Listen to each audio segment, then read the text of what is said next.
Introducción. En el pensamiento del mundo, los papeles de maestro y estudiante están, de hecho, invertidos. Esta inversión es típica. Parece como si el maestro y el alumno estuviesen separados, y como si aquel le diese algo a éste en vez de a sí mismo. Es más, se considera que enseñar es una actividad especial a la que uno dedica una parte relativamente pequeña de su tiempo. El curso subraya, por otra parte, el hecho de que enseñar es aprender y de que, por consiguiente, no existe ninguna diferencia entre el maestro y el alumno. Subraya, asimismo, que enseñar es un proceso continuo, que ocurre en todo momento del día y que continúa igualmente en los pensamientos que se tienen durante las horas de sueño. Enseñar es demostrar. Existen solamente dos sistemas de pensamiento, y tú demuestras constantemente tu creencia de que uno u otro es cierto. De tu demostración, otros aprenden, al igual que tú. No es cuestión de si vas a enseñar o no, ya que en eso no hay elección posible. Podría decirse que el propósito del curso es proporcionarte los medios para que elijas lo que quieres enseñar en base a lo que quieres aprender. No puedes darle nada a otro, ya que únicamente te das a ti mismo, y esto se aprende enseñando. Enseñar no es otra cosa que convocar testigos para que den fe de lo que crees. Es un método de conversión que no se lleva a cabo solo con palabras. Toda situación tiene que ser para ti una oportunidad más para enseñarles a otros lo que tú eres y lo que ellos son para ti. No tiene que ser más que eso, pero tampoco menos. Por lo tanto, el programa de estudios que estableces está determinado exclusivamente por lo que crees que eres y por la relación que crees que otros tienen contigo. En la enseñanza tradicional, es posible que estas cuestiones no tengan nada que ver con lo que crees estar enseñando. Sin embargo, es imposible no usar el contenido de cualquier situación en la que te encuentres en favor de lo que enseñas realmente y por ende aprendes realmente. En relación con esto, el contenido verbal de lo que enseñas es irrelevante. Puede que coincida con ello, puede que no. La enseñanza que yace tras lo que dices es lo que te enseña. Enseñar no hace sino reforzar lo que crees acerca de ti mismo. Su propósito fundamental es aplacar las dudas que albergamos acerca de nosotros mismos. Esto no quiere decir que el ser que estás tratando de proteger sea real. Pero sí quiere decir que el ser que tú consideras real es al que le enseñas. Esto es inevitable. No hay forma de escapar de ello. ¿Cómo podría ser de otra manera? Todo el que sigue las enseñanzas del mundo, y todo aquel que está aquí, las sigue hasta que cambia de parecer, enseña únicamente para convencerse a sí mismo de que él es lo que no es. He aquí el propósito del mundo. ¿Cómo podrían entonces ser sus enseñanzas diferentes?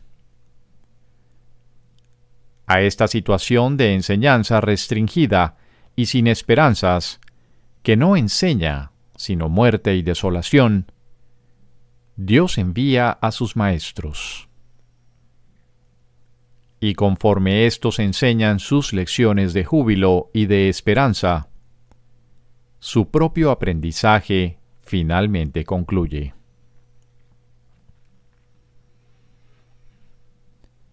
Si no fuera por los maestros de Dios, habría muy pocas esperanzas de alcanzar la salvación,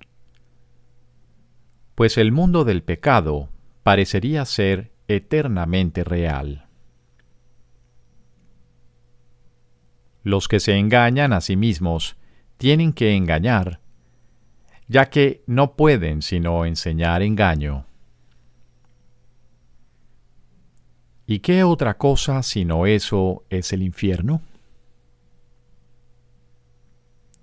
Este es un manual para los maestros de Dios, quienes no son perfectos, pues de lo contrario, no estarían aquí. Su misión, no obstante, es alcanzar la perfección aquí, y por lo tanto, la enseñan una y otra vez, de muchísimas maneras, hasta que la aprenden. Y después, ya no se les ve más, si bien sus pensamientos siguen siendo una fuente de fortaleza y de verdad para siempre. ¿Quiénes son? ¿Cómo son escogidos? ¿A qué se dedican? ¿Cómo pueden alcanzar su propia salvación y la salvación del mundo? El propósito de este manual es contestar estas preguntas. ¿Quiénes son los maestros de Dios?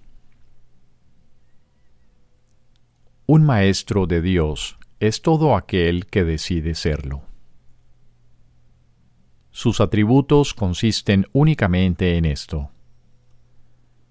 De alguna manera y en algún lugar ha elegido deliberadamente no ver sus propios intereses como algo aparte de los intereses de los demás.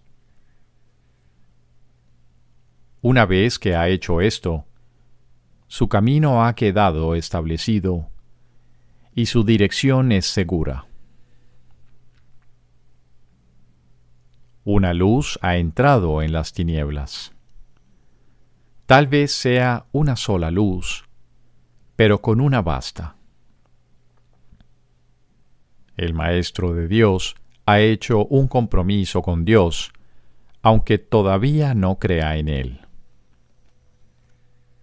Se ha convertido en un portador de salvación. Se ha convertido en un Maestro de Dios. Los maestros de Dios proceden de todas partes del mundo y de todas las religiones, aunque algunos no pertenecen a ninguna religión. Los maestros de Dios son los que han respondido. La llamada es universal y está activa en todo momento y en todas partes. Dicha llamada invoca a los maestros a que hablen en favor de ella y a que rediman el mundo. Muchos la oyen, pero muy pocos responden.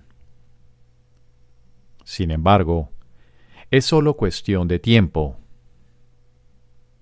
Todo el mundo responderá al final, pero ese final puede estar muy, muy lejos. Esta es la razón por la que se estableció el plan de los maestros. Su función es ahorrar tiempo. Cada uno comienza como una sola luz, pero como tiene la llamada en el mismo centro de su ser, esa luz no puede restringirse. Y cada uno de ellos ahorra miles de años, tal como el mundo juzga el tiempo. Mas, para la llamada en sí, el tiempo no significa nada. Cada maestro de Dios tiene su propio curso. La estructura de éste varía enormemente, así como los medios particulares de enseñanza empleados. El contenido del curso, no obstante, nunca varía. Su tema central es siempre: el Hijo de Dios es inocente, y en su inocencia radica su salvación. Esto se puede enseñar con acciones o con pensamientos, con palabras o sin ellas, en cualquier lenguaje o sin lenguaje, en todo lugar o momento, o en cualquier forma. No importa lo que el maestro haya sido antes de oír la llamada, al responder se ha convertido en un salvador. Ha visto a alguien más como a sí mismo. Ha encontrado, por lo tanto, su propia salvación y la salvación del mundo. Con su renacer, renace el mundo.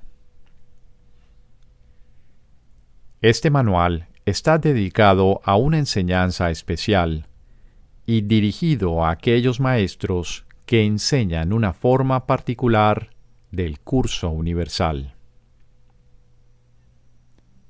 Existen muchas otras formas, todas con el mismo desenlace. Su propósito es simplemente ahorrar tiempo.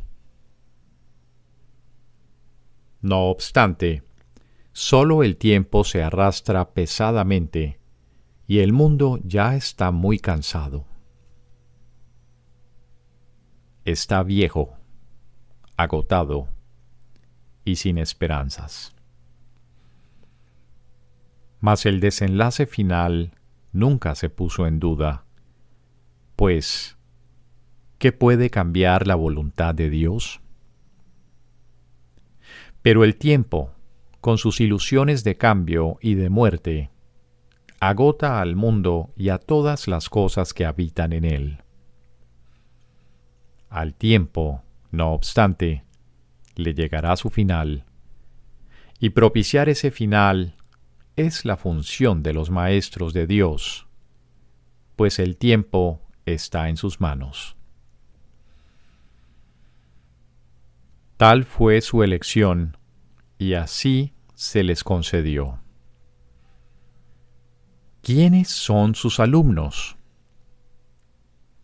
A cada uno de los maestros de Dios le han sido asignados ciertos alumnos, los cuales comenzarán a buscarle tan pronto como él haya contestado la llamada. Fueron escogidos para él porque la forma de enseñanza universal que va a impartir es la más apropiada para ellos en vista de su nivel de entendimiento. Sus alumnos le han estado esperando, pues su llegada es segura. Una vez más, esto es solo cuestión de tiempo. Tan pronto como él elija desempeñar su papel, sus alumnos estarán listos para desempeñar el suyo. El tiempo aguarda su elección, pero no a quién ha de servir. Cuando esté listo para aprender, se le proveerá de todas las oportunidades para enseñar. Para entender el plan de enseñanza-aprendizaje de la salvación, es necesario entender el concepto de tiempo que expone el curso. La expiación corrige las ilusiones, no lo que es verdad. Corrige, por lo tanto, lo que nunca existió. Lo que es más, el plan para esa corrección se estableció y se completó simultáneamente, puesto que la voluntad de Dios es algo completamente ajeno al tiempo. La realidad es también algo ajeno al tiempo, al ser de Él. En el instante en que la idea de la separación se introdujo en la mente del Hijo de Dios, en ese mismo instante Dios dio su respuesta. En el tiempo, esto ocurrió hace mucho. En la realidad, nunca ocurrió. El mundo del tiempo es el mundo de lo ilusorio. Lo que ocurrió hace mucho parece estar ocurriendo ahora. Las decisiones que se tomaron en aquel entonces parecen como si aún estuviesen pendientes, como si aún hubiera que tomarlas. Lo que hace mucho que se aprendió, se entendió y se dejó de lado, se considera ahora un pensamiento nuevo, una idea reciente, un enfoque diferente. Puesto que tu voluntad es libre, puedes aceptar lo que ha ocurrido en cualquier momento que así lo decidas. Y sólo entonces te darás cuenta de que siempre había estado ahí. Tal como el curso subraya, no eres libre de elegir el programa de estudios, ni siquiera la forma en que lo vas a aprender. Eres libre, no obstante, de decidir cuándo quieres aprenderlo. Y al aceptarlo, ya lo habrás aprendido. El tiempo, entonces, se remonta a un instante tan antiguo que está más allá de toda memoria, e incluso más allá de la posibilidad de poder recordarlo. Sin embargo, debido a que es un instante que se revive una y otra vez, y de nuevo otra vez, parece como si estuviese ocurriendo ahora. Y así es como el alumno y el maestro parecen reunirse en el presente, encontrándose el uno con el otro como si nunca antes se hubiesen conocido. El alumno llega en el momento oportuno al lugar oportuno. Esto es inevitable, pues hizo la elección correcta en aquel viejo instante que ahora revive. El maestro hizo asimismo una elección, inevitable en ese pasado remoto.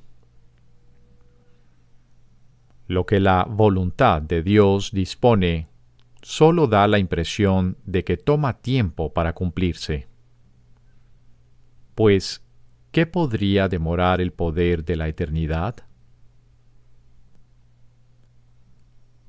Cuando alumno y maestro se encuentran, da comienzo una situación de enseñanza-aprendizaje, ya que el maestro no es quien realmente imparte la enseñanza. Siempre que dos hermanos se juntan con el propósito de aprender, el Maestro de Dios les habla. La relación es santa debido a ese propósito, y Dios ha prometido enviar su Espíritu a toda relación santa. En la situación de enseñanza-aprendizaje, cada uno aprende que dar es lo mismo que recibir. Las demarcaciones que habían establecido entre sus papeles, sus mentes, sus cuerpos, sus necesidades, sus intereses y todas las diferencias que pensaban les separaban, se debilitan, se desvanecen y desaparecen.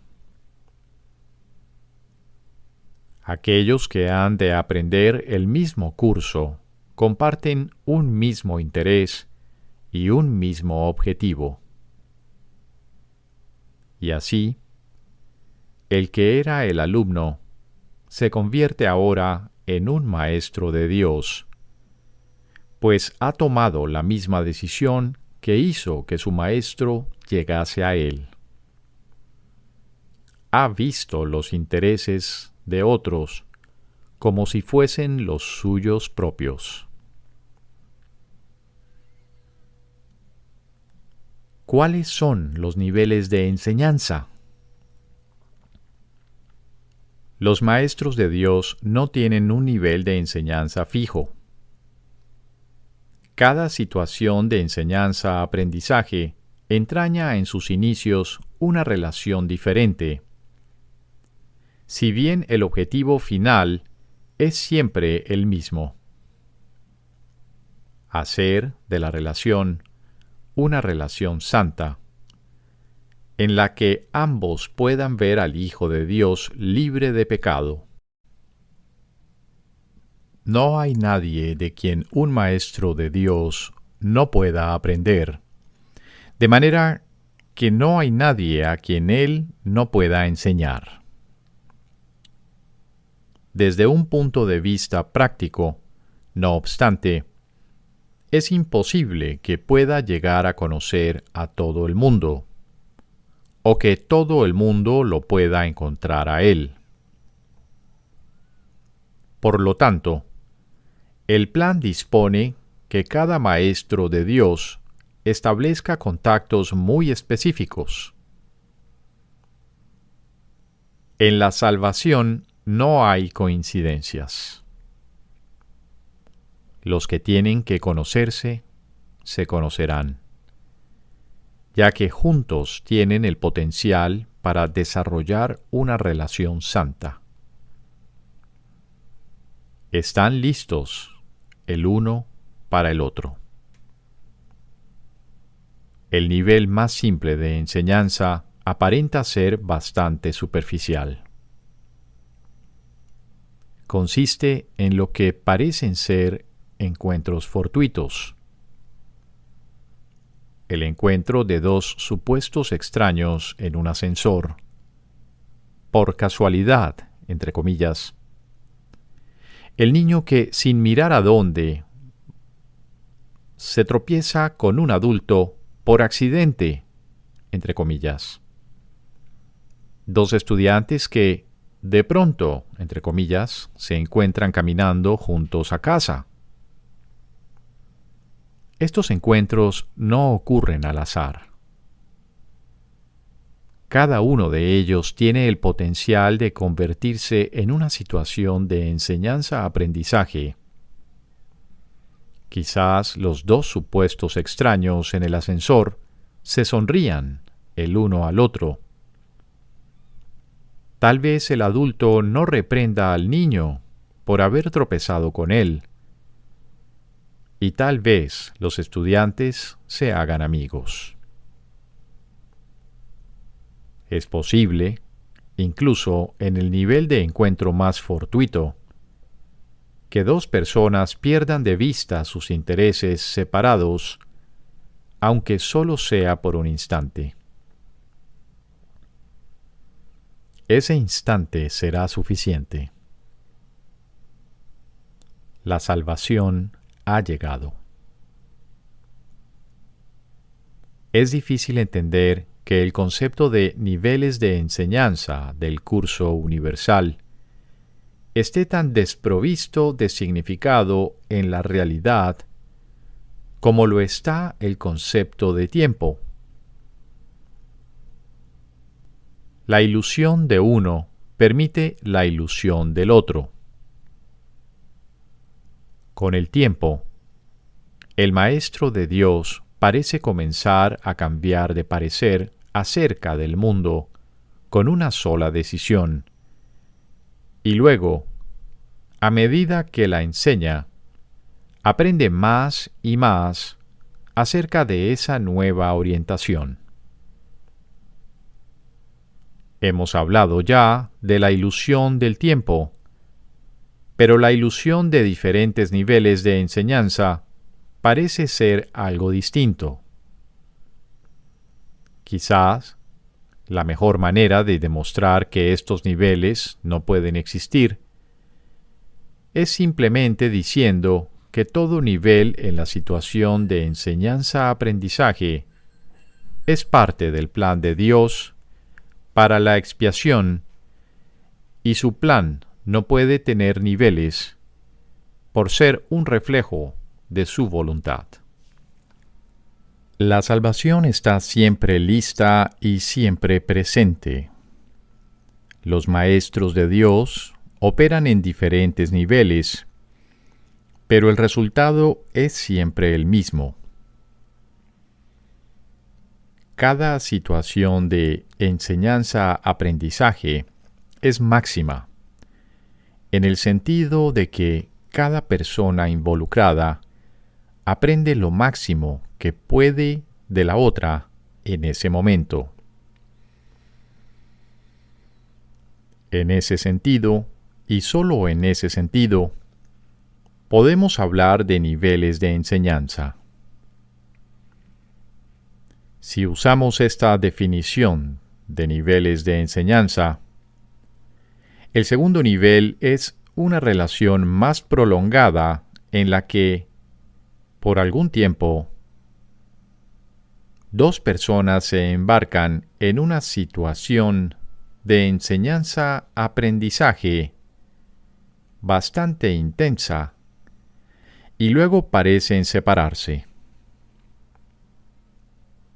Al igual que en el primer nivel, estos encuentros no son por casualidad, ni lo que aparenta ser el final de la relación es realmente un final. Una vez más, cada uno de ellos aprendió lo máximo posible durante el tiempo que estuvieron juntos. Los que se han conocido, no obstante, volverán algún día a encontrarse, pues el destino de toda relación es hacerse santa. Dios no se equivoca con respecto a su Hijo. El tercer nivel de enseñanza se da en relaciones que, una vez formadas, son de por vida. En estas situaciones de enseñanza-aprendizaje, se le provee a cada persona de un compañero de aprendizaje determinado que le ofrece oportunidades ilimitadas de aprender. Por lo general, no hay muchas relaciones de este tipo, ya que su existencia implica que las personas en cuestión han alcanzado simultáneamente un nivel en el que el equilibrio entre aprendizaje y enseñanza es perfecto. Esto no significa que necesariamente se den cuenta de ello. De hecho, en la mayor parte de las ocasiones no se dan cuenta. Puede que incluso haya bastante hostilidad entre ellos por algún tiempo, o tal vez de por vida. Mas si así lo deciden, tienen ante sí la lección perfecta y pueden aprenderla. Y si deciden aprenderla, se convierten en los salvadores de los maestros que flaquean y que incluso parecen fracasar. Es imposible que un maestro de Dios no encuentre la ayuda que necesita. ¿Cuáles son las características de los maestros de Dios?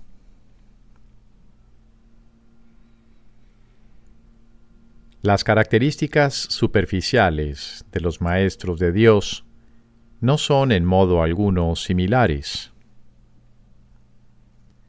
Si se les mira con los ojos del cuerpo, se observa que no hay parecido entre ellos, que vienen de ambientes totalmente distintos, que sus experiencias acerca del mundo varían enormemente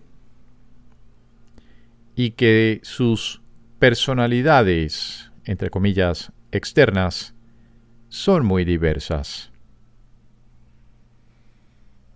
Durante las primeras etapas en el desempeño de su función como maestros de Dios, no han adquirido todavía las profundas características que los establecerán como lo que son. Dios concede dones especiales a sus maestros porque tienen un papel especial que desempeñar en su plan para la expiación. El que sean especiales es, por supuesto, una condición estrictamente temporal, establecida en el tiempo a fin de que les lleve más allá de él. Estos dones especiales, nacidos de la relación santa hacia la que se encamina la situación de aprendizaje-enseñanza, se convierten en algo característico de todos los maestros de Dios que han progresado en su aprendizaje. Desde este punto de vista, todos son iguales. Cualquier diferencia entre los hijos de Dios es siempre temporal. Puede afirmarse, no obstante, que en el tiempo, los maestros de Dios más avanzados poseen las siguientes características. Confianza. He aquí la base sobre la que descansa su capacidad para llevar a cabo su función. La percepción es el resultado de lo que se ha aprendido. De hecho, la percepción es lo que se ha aprendido, ya que causa y efecto nunca se encuentran separados.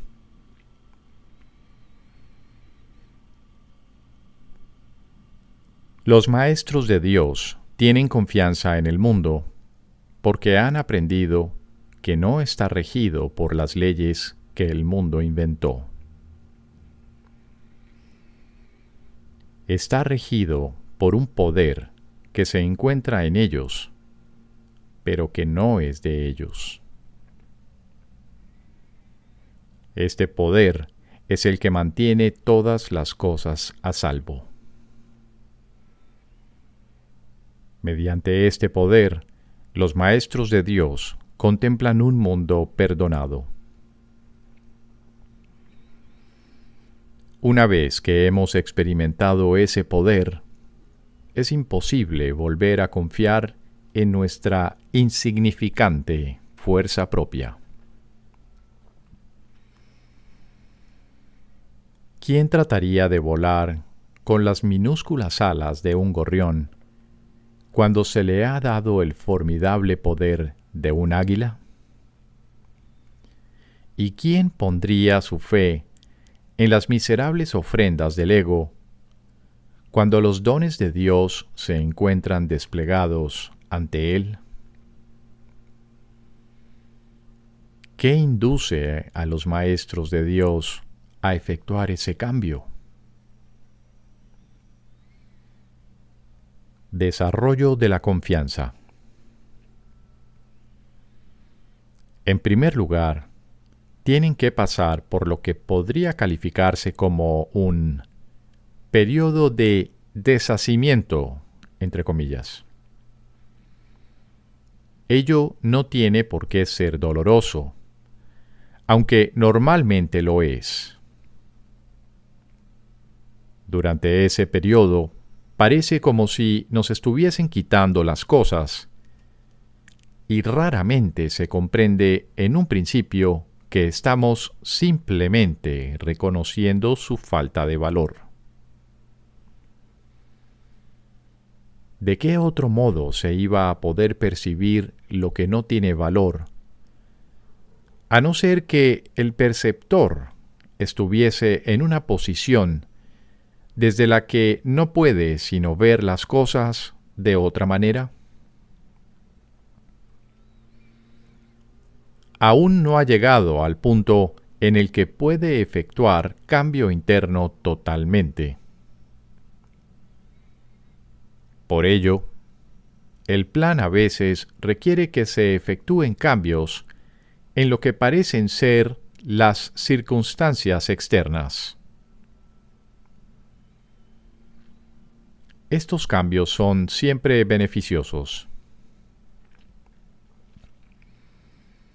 Una vez que el maestro de Dios ha aprendido esto, pasa a la segunda fase. Ahora, el maestro de Dios tiene que pasar por un periodo de selección, entre comillas.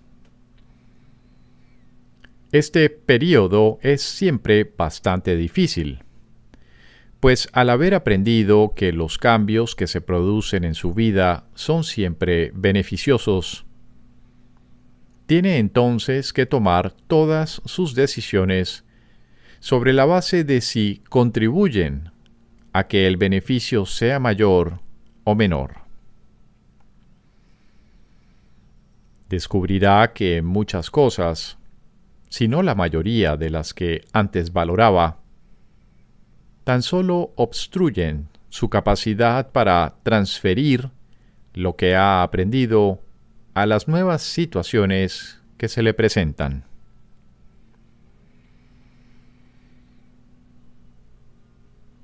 Puesto que ha valorado lo que en verdad no vale nada, no generalizará la lección por temor a lo que cree pueda perder o deba sacrificar.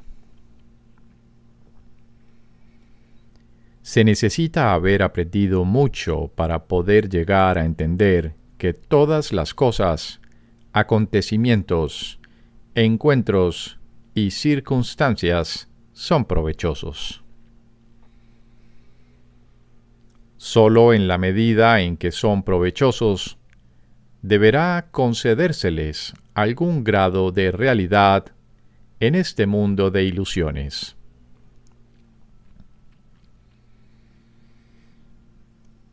La palabra valor no puede aplicarse a nada más. La tercera fase por la que el Maestro de Dios tiene que pasar podría llamarse, entre comillas, un periodo de renuncia.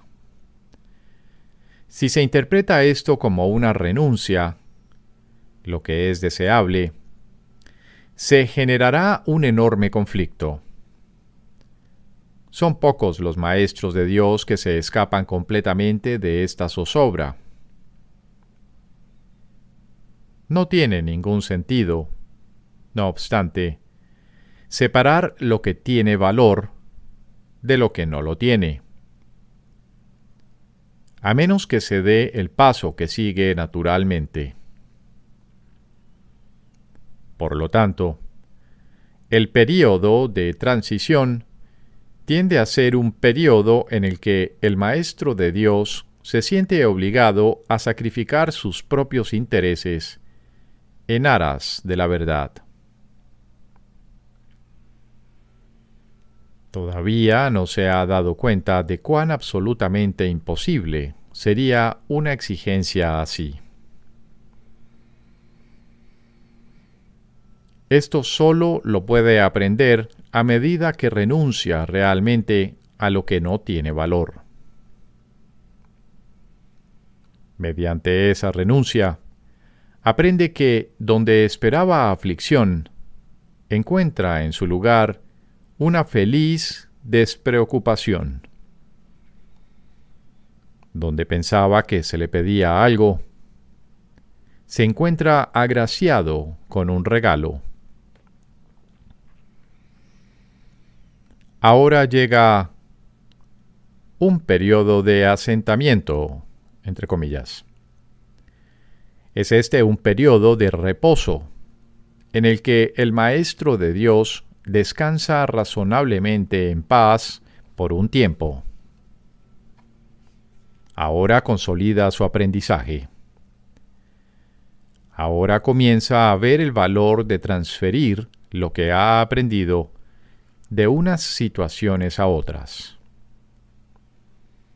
El potencial de lo que ha aprendido es literalmente asombroso, y el Maestro de Dios ha llegado a un punto en su progreso desde el que puede ver que en dicho aprendizaje radica su escape. Renuncia a lo que no quieres y quédate con lo que sí quieres. Qué simple es lo obvio, y qué fácil. El Maestro de Dios necesita este periodo de respiro. Todavía no ha llegado tan lejos como cree. Mas cuando esté listo para seguir adelante, marcharán a su lado compañeros poderosos. Ahora descansa por un rato y los convoca antes de proseguir. A partir de ahí, ya no seguirá adelante solo. La siguiente fase es ciertamente un periodo de inestabilidad, entre comillas. El Maestro de Dios debe entender ahora que en realidad no sabía distinguir entre lo que tiene valor y lo que no lo tiene. Lo único que ha aprendido hasta ahora es que no desea lo que no tiene valor y que sí desea lo que lo tiene. Su propio proceso de selección, no obstante, no le sirvió para enseñarle la diferencia. La idea de sacrificio, tan fundamental en su sistema de pensamiento, imposibilitó el que pudiese discernir.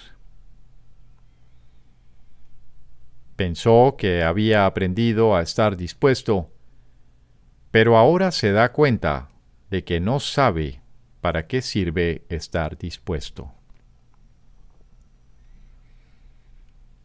Ahora tiene que alcanzar un estado que puede permanecer fuera de su alcance por mucho, mucho tiempo. Tiene que aprender a dejar de lado todo juicio y a preguntarse en toda circunstancia qué es lo que realmente quiere. De no ser porque cada uno de los pasos en esta dirección está tan fuertemente reforzado, cuán difícil sería darlos. Finalmente llega un periodo de logros, entre comillas. Ahora es cuando se consolida su aprendizaje. Lo que antes se consideraban simples sombras, se han convertido ahora en ganancias sustanciales, con las que puede contar en cualquier emergencia, entre comillas, así como también en los periodos de calma. En efecto, el resultado de esas ganancias no es otro que la tranquilidad, el fruto de un aprendizaje honesto, de un pensamiento congruente y de una transferencia plena. Esta es la fase de la verdadera paz, pues aquí se refleja plenamente el estado celestial. A partir de ahí, el camino al cielo está libre y despejado, y no presenta ninguna dificultad.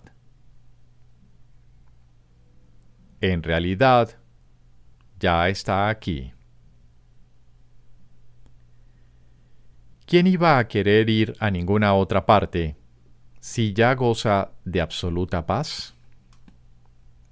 ¿Y quién querría cambiar su tranquilidad por algo más que deseable? ¿Qué podría ser más deseable?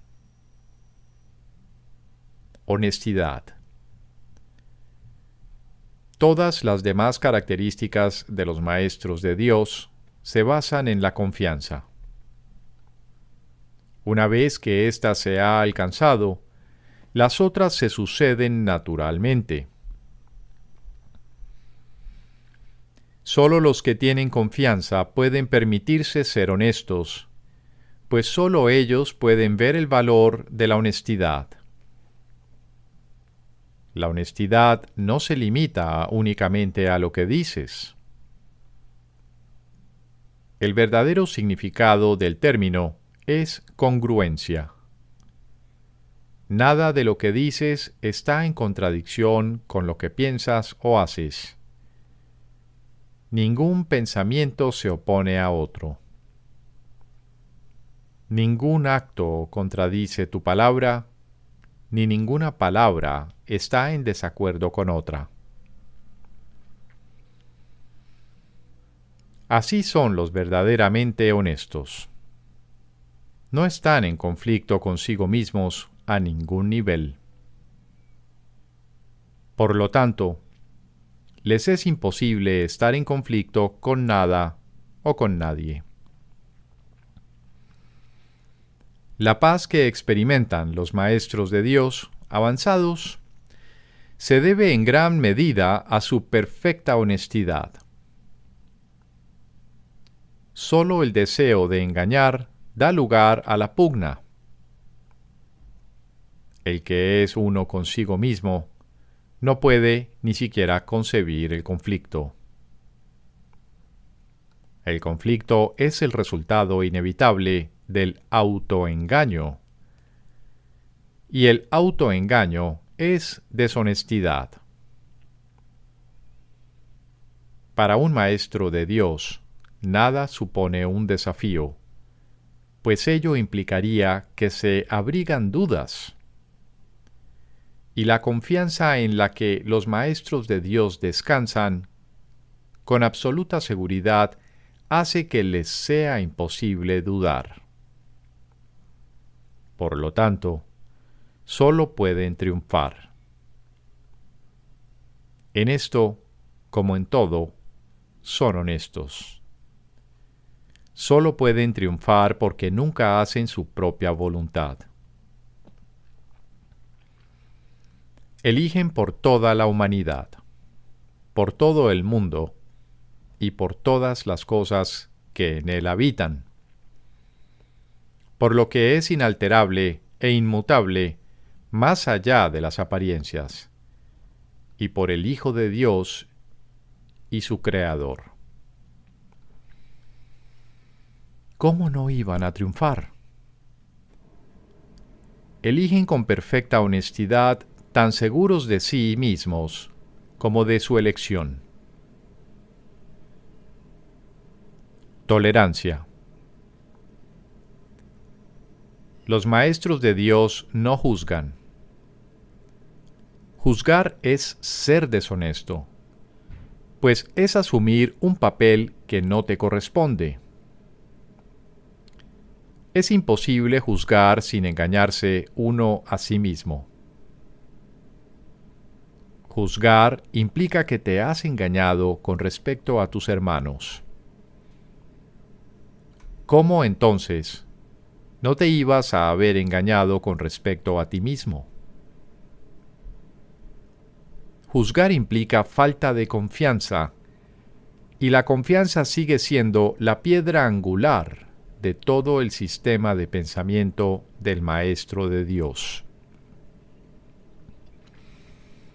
Si la pierde, todo su aprendizaje se mallogra. Sin juicios, todas las cosas son igualmente aceptables, pues en tal caso, ¿quién podría juzgarlas? Sin juicios, todos los hombres son hermanos, pues en ese caso, ¿quién se encontraría aparte? Juzgar destruye la honestidad y quebranta la confianza. El Maestro de Dios no puede juzgar y al mismo tiempo esperar aprender. Mansedumbre. Para los maestros de Dios, el daño es algo imposible. No pueden infligirlo ni sufrirlo. El daño es el resultado de juzgar. Es el acto deshonesto que sigue a un pensamiento deshonesto. Es un veredicto de culpabilidad contra un hermano y por ende contra uno mismo. Representa el fin de la paz y la negación del aprendizaje. Demuestra la ausencia del plan de aprendizaje, Dios, y el hecho de haber sido sustituido por la demencia. Todo maestro de Dios tiene que aprender, y bastante pronto en su proceso de formación, que hacer daño borra completamente su función de su conciencia. Hacer daño le confundirá, le hará abrigar sospechas y sentir ira y temor. Hará que le resulte imposible aprender las lecciones del Espíritu Santo. Tampoco podrá oír al Maestro de Dios, quien solo puede ser oído por aquellos que se dan cuenta de que hacer daño, de hecho, no lleva a ninguna parte, y de que nada provechoso puede proceder de ello.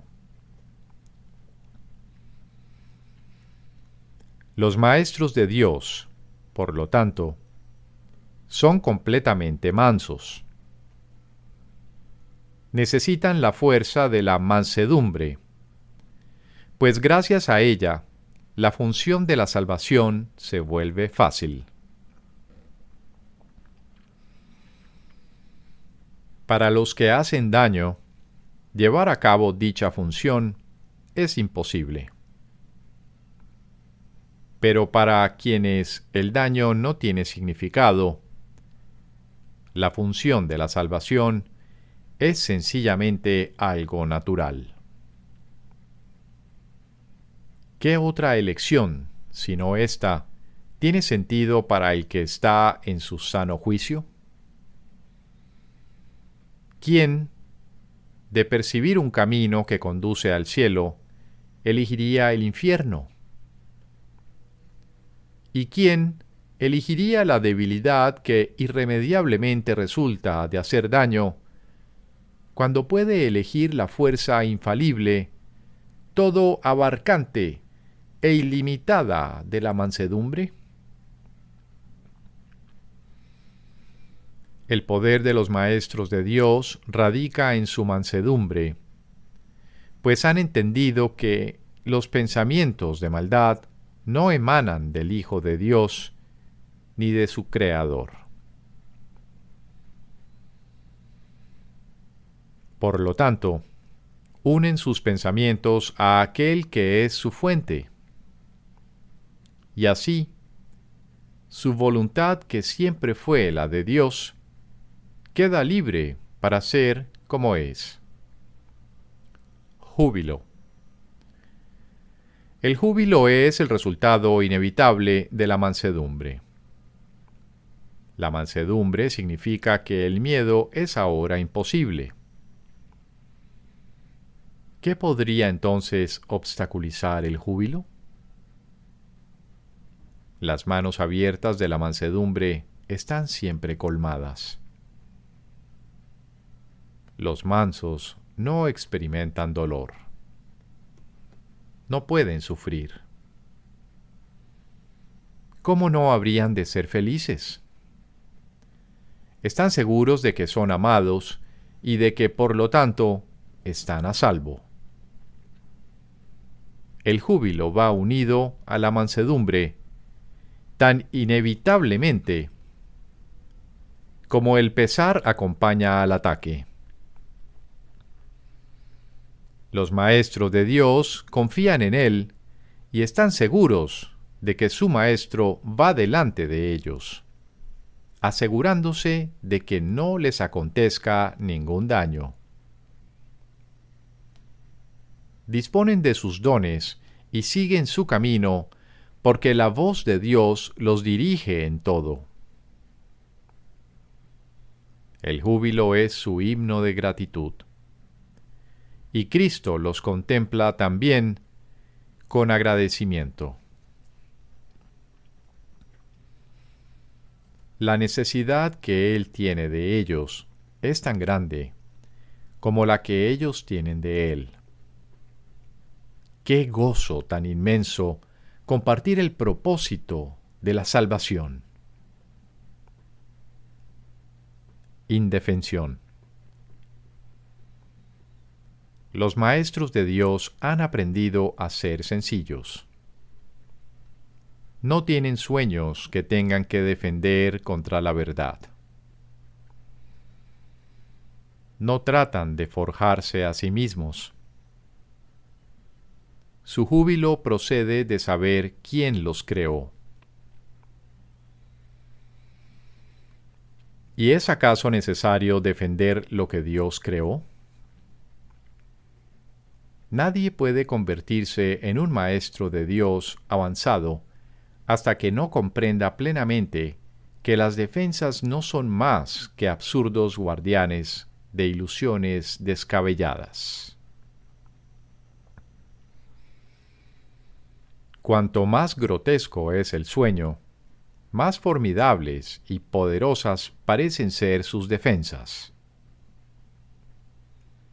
Sin embargo, cuando el Maestro de Dios acepta finalmente mirar más allá de ellas, se da cuenta de que allí no había nada. Lentamente, al principio, permite que se le desengañe, pero a medida que su confianza aumenta, aprende más rápido. Cuando se abandonan las defensas, no se experimenta peligro. Lo que se experimenta es seguridad. Lo que se experimenta es paz. Lo que se experimenta es dicha. Y lo que se experimenta es Dios. Generosidad. La palabra generosidad tiene un significado especial para el Maestro de Dios. no es el significado usual de la palabra. De hecho, es un significado que tiene que aprenderse, y aprenderse muy bien. Al igual que todos los demás atributos de los maestros de Dios, este se basa a fin de cuentas en la confianza, puesto que sin confianza nadie puede ser generoso en el verdadero sentido de la palabra. Para el mundo, generosidad significa dar, entre comillas, en el sentido de perder, entre comillas. Para los maestros de Dios, generosidad significa dar en el sentido de conservar. Se ha hecho hincapié en esta idea a lo largo del texto, así como en el libro de ejercicios. Pero tal vez sea más extraña para el pensamiento del mundo que muchas de las otras ideas de nuestro programa de estudios. Lo que la hace más extraña es el hecho de que es obviamente lo opuesto a la manera de pensar del mundo. De la manera más clara posible y en el más simple de los niveles, la palabra significa exactamente lo opuesto para los maestros de Dios que para el mundo. El maestro de Dios es generoso en interés propio. Pero no nos referimos aquí al interés propio del ser del que el mundo habla. El maestro de Dios no quiere nada que él no pueda dar, pues se da cuenta de que, por definición, ello no tendría ningún valor para él. ¿Para qué lo iba a querer? Solo podría perder por su causa. No podría ganar nada. Por lo tanto, no busca nada que sea solo para él, ya que eso sería la garantía de que lo perdería. No quiere sufrir.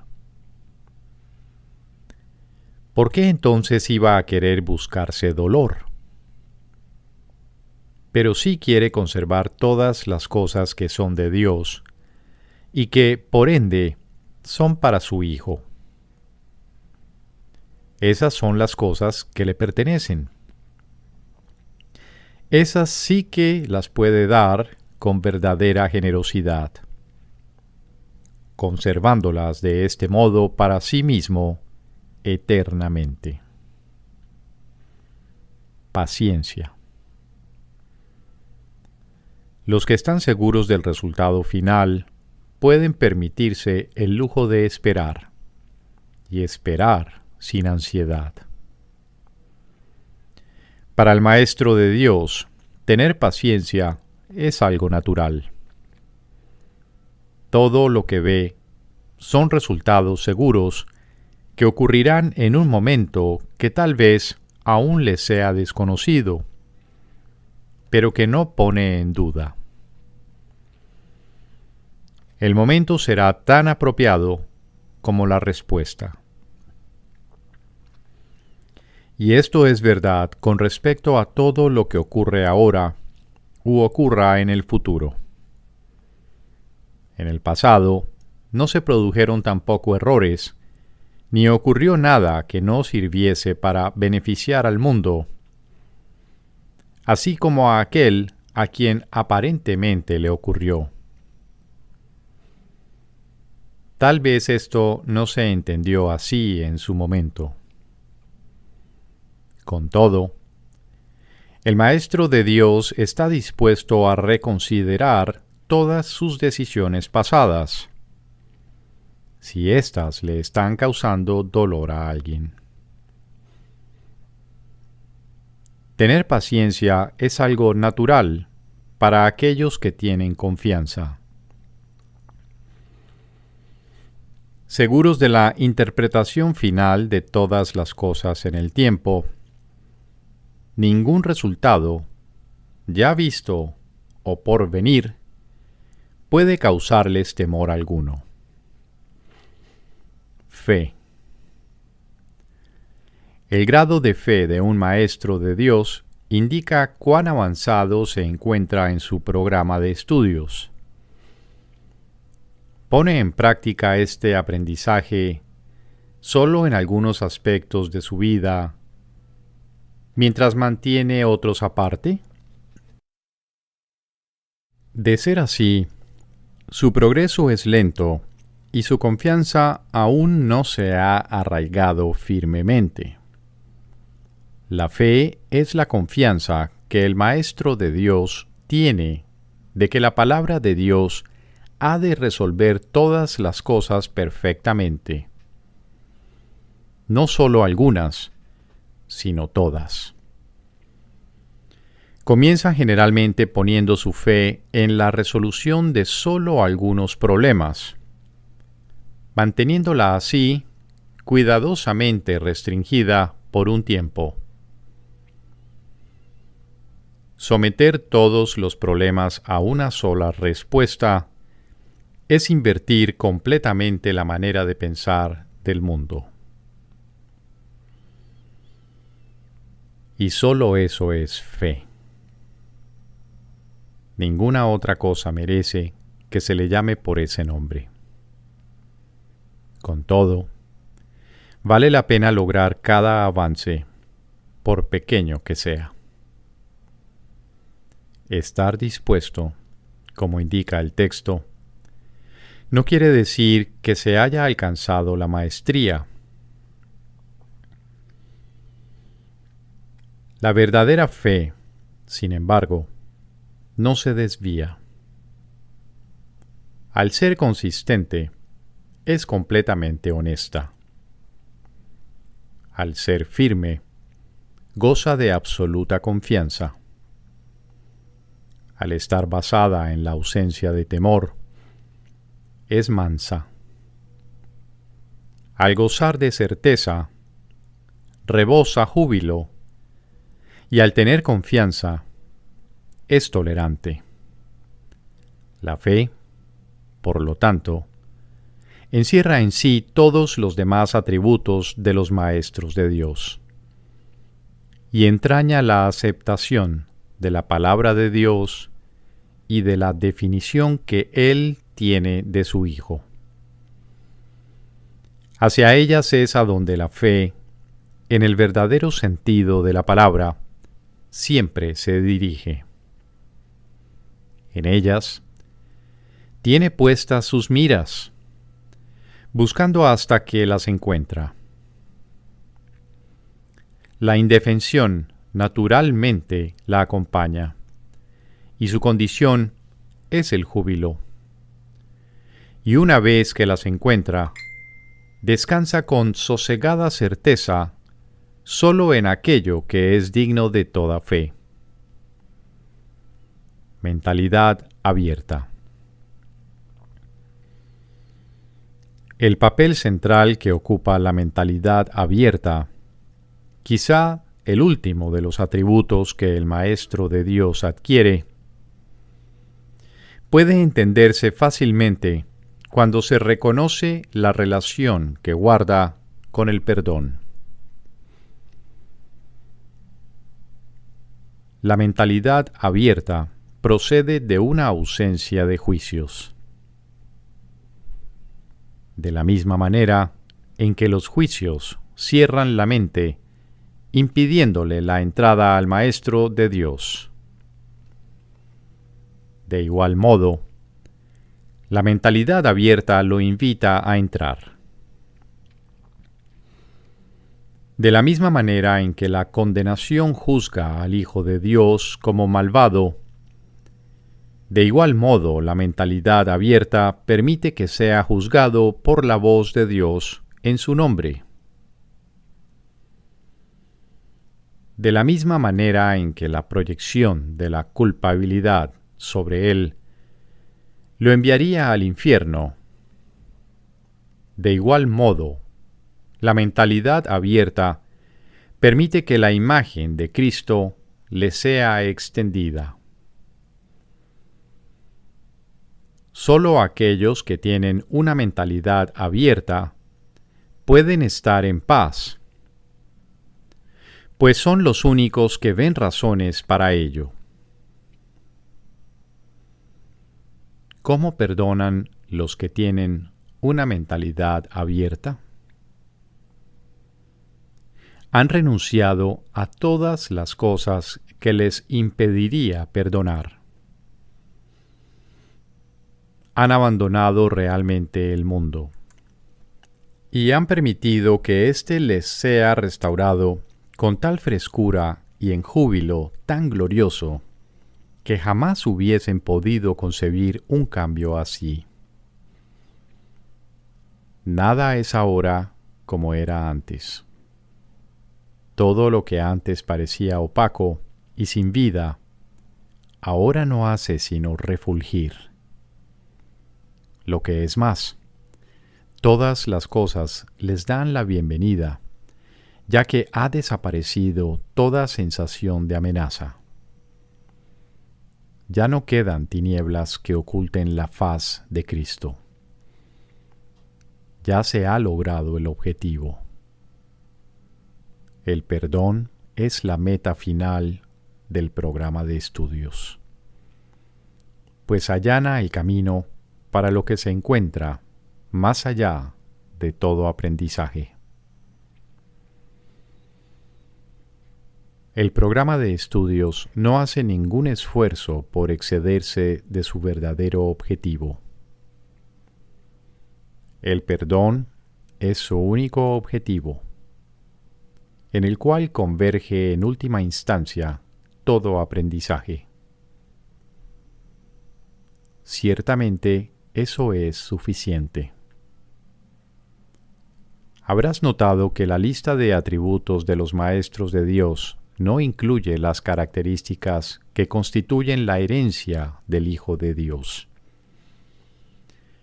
Términos tales como amor, inocencia, perfección, conocimiento y verdad eterna no aparecen en este contexto, pues no serían apropiados aquí. Lo que Dios ha dado está tan remotamente alejado de nuestro programa de estudios que el aprendizaje no puede sino desaparecer ante su presencia. Sin embargo, mientras su presencia esté velada, el enfoque ha de centrarse necesariamente en el programa de estudios. La función de los maestros de Dios es llevar al mundo el verdadero aprendizaje. Propiamente dicho, lo que llevan es un desaprendizaje, que es a lo único que se le puede llamar verdadero aprendizaje en este mundo. A los maestros de Dios se les ha encomendado la función de llevar al mundo las buenas nuevas del completo perdón.